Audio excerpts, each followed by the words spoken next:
Konami's football franchise, known by various names such as Hyper Soccer, International Superstar Soccer, Winning 11, Pro Evolution Soccer, otherwise known as PES, and eFootball, has been a consistent presence in the sports video game genre. However, its journey to success was not always smooth, as it faced challenges and had to innovate against the odds. The first thing that you need to know is that Konami operated with two divisions, Konami Computer Entertainment Tokyo and Konami Computer Entertainment Osaka, each responsible for specific football games.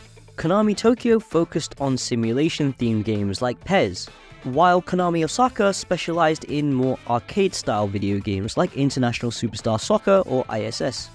In Europe, Konami Tokyo's games were released as Pro Evolution Soccer, and in North America and Japan, they went by Winning 11. Now that we all know that, we can finally get down to the nitty-gritty of it all.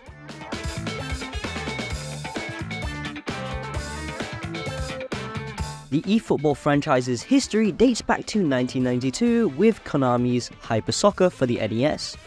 It was released as part of the Hyper Sports and Hyper Athlete franchises. This initial installment was so impressively jarring because players would have to play on the NES controller, which only had 2 button inputs. Compared to today's controls, imagine having to play eFootball or PES with only 2 buttons to pass, shoot, tackle and header.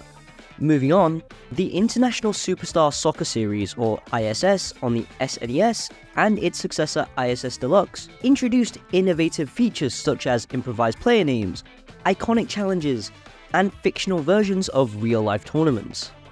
Because of this, the initial ISS games became influential in shaping football video games. The 3D era of the franchise started with titles like Goalstorm on the Sony PlayStation in 1997, but we can skip over that as in 1999, the release of ISS Pro built on its predecessor in 1997 with improved gameplay, animations, and visuals, prioritizing realism and marking a pivotal moment, defining football simulation and setting the stage for realistic gameplay on primitive hardware. Konami Osaka's series continued to evolve with releases like ISS 64, ISS 98, and International Superstar Soccer 2000. The franchise would continue to thrive on the PlayStation 2, reaching legendary status and evolving from the ISS experimentation to its magnum opus. The ISS reboot on the PS2 focused on faster, more casual gameplay, preceding the official debut of Pro Evolution Soccer in 2001. PES, developed by Konami Tokyo for the PlayStation 2, distinguished itself with detailed visuals, club teams available for exhibition matches, and a revamped Master League mode. The series continued progressing with releases like PES 2, ISS 2, and subsequent iterations. PES 3 introduced licensed club teams for the first time, while PES 4 included full representation of leagues, marking a breakthrough in acknowledging the desire for real-world domestic structures. PES 5 shifted from fast and fun football to a more unforgiving simulation, demanding strategic play. The final mainline release of PES 6 on the PlayStation 2 has received criticism for removing the Bundesliga and eliminating kit mixing. While some appreciate the game's faster pace, others consider it a step back from realism. Despite the exclusion of the German league, the French league was added, bringing the total licensed leagues to 4. PES 6 included licensed outfits for World Cup players, detailed facial features for all squad members, and a new international challenge mode for World Cup qualifying.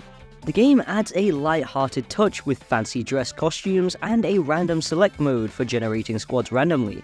Despite differing opinions, PES 6 is praised for blending various football gaming philosophies and maintaining a dedicated community. Subsequent releases like PES 2008 and PES 2009 aim to improve on the Xbox 360 and PS3, introducing new gameplay mechanics and addressing previous shortcomings. PES 2010 represented a departure from the PlayStation 2 inspired mechanics, embracing a more mature and realistic approach. Its successor, PES 2011, marked a significant transformation, introducing full 360-degree control and a manual passing option. The series continued to evolve with releases like PES 2012 and PES 2013, each refining gameplay and introducing new features. The shift to the Fox engine in PES 2014 brought excitement with a renewed focus on realism and simulation. In this edition, real-world competitions were expanded to include the AFC Champions League for the first time and would be featured in the next 5 installments. This tournament features 32 clubs from the top 10 leagues in Asia, all vying to claim the title of the greatest club in the region. The initiative to include this league would become a massive selling point towards the Asian Pacific market, as consumers in countries like Australia, Thailand, and Malaysia would get to play as some of their favourite domestic teams. PES 2015 marked Konami's debut on the latest consoles, showcasing a variety of modes and content. Subsequent releases like PES 2016, PES 2017, and PES 2018 aim to build upon their predecessors, introducing improvements in gameplay and visuals. 2019 saw the Pro Evolution Soccer franchise undergo a brand shift to eFootball and featured notable cover stars like Lionel Messi. Despite challenges, it represented a blend of positive gameplay changes and challenges within the evolving gaming landscape. The subsequent release, eFootball PES 2021, was more of a season update rather than a brand new game with subtle enhancements.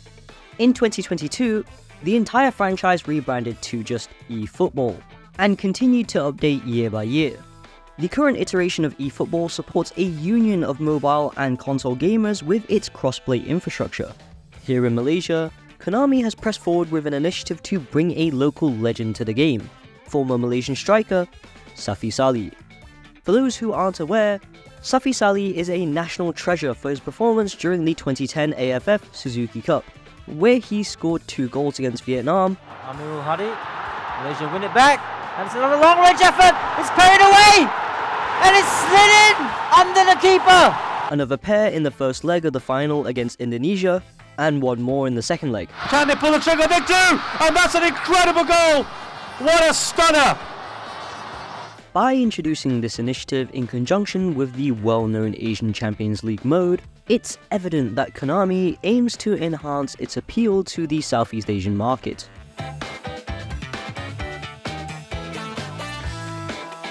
When examining the history of Konami's football games, the franchise has experienced both successes and setbacks throughout its 25-year legacy.